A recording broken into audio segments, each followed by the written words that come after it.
may papatnayan po ay Wednesday na yun po.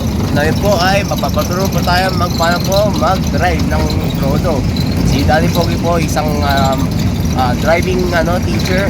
So papaturo po sa atin kung paano po tayo mag-drive tayo mag-solo. Sasakyan, owner, kotse at iba pang sasakyan, hindi natin alam kung paano yun. So guys, papaturo po tayo kay Daddy Pogi kung paano gawin to.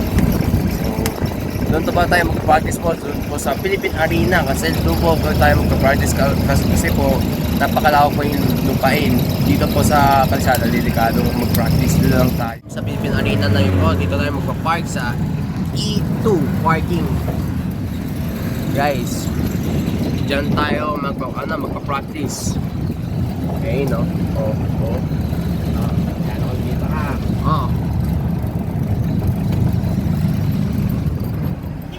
O tara na guys, tayo na next. Papaturo tayo para mag-drive.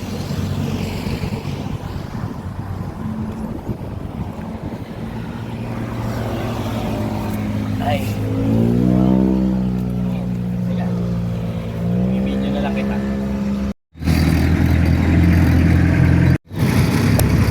Ay mami, nag-drive na to. Ano sa gawin dito? Malalim dyan.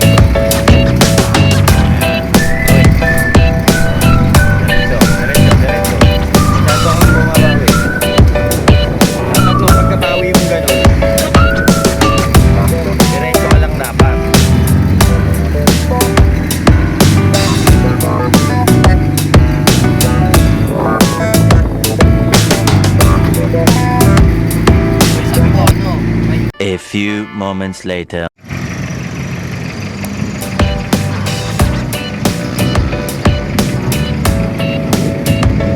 Ay, mami, anak mo, good drive to. Kaso hindi pa pwede sa highway. Dito pa lang. Pinaikot kasi mag-isa doon.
Goal niya, uikot na isa tapos magpa-park din eh.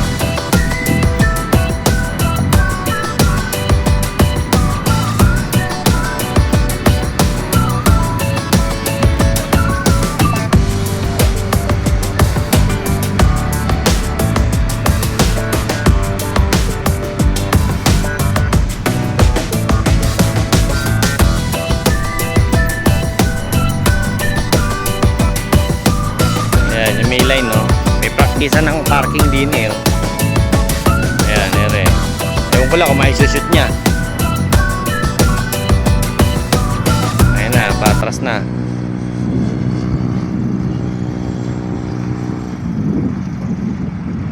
Nahihirapan siya eh.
Ayan, nahirapan pa atras, ginawa pa abante.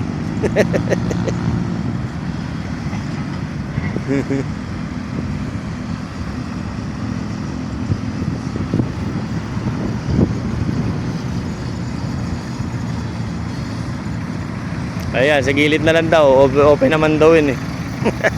Nahirapan eh. Ayan, ano daw ulit. Ayan, kailangan niya ma-shoot yun sa line. Kasi yan yung parking eh. Kuwari, yan yung free parking sa ano, sa Walter or kung saan. May libreng parking or vacanting space.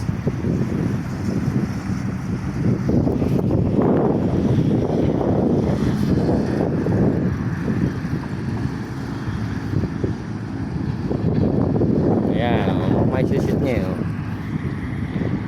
Gumagaling na si EJ ah. So, Wala mag-drive ng Prodo pero pasado naman ako 70 over 100 eh. More practice pa. Diba dati pogi? more practice pa. Yun naman talaga dapat mag-practice lagi. Mag-grade din ako, pag 7 din ako, kuha ako license estudyante. Like guys, uwi tayo. Kasi for